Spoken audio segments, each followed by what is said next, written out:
The number of new COVID cases in WA remains at near record levels, and businesses say although there are challenges, they're grateful for the eased restrictions.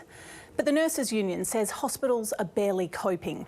It comes as the state reaches another remarkable milestone, with 80% of West Australians aged over 16 now triple dose vaccinated, the highest rate anywhere in Australia. Not that long ago, increasing COVID cases would have left this Perth pub deserted.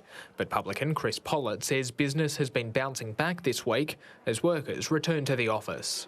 It's the groups of 20s and 30s and 40s, the large lunches, the large corporates are coming out again, which is definitely our sort of cream on the top.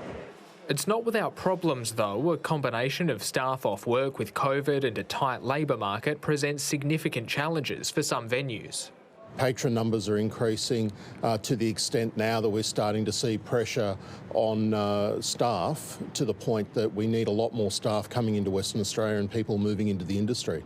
And even though more staff are being forced into isolation after testing positive, the state's chief business lobby isn't too worried. The state government has done absolutely the right thing by lifting those restrictions. Yes, there will be challenges for businesses going forward, but we're confident we can tackle them. But the Nurses Union doesn't share that confidence, with 282 West Australians in hospital at the last count.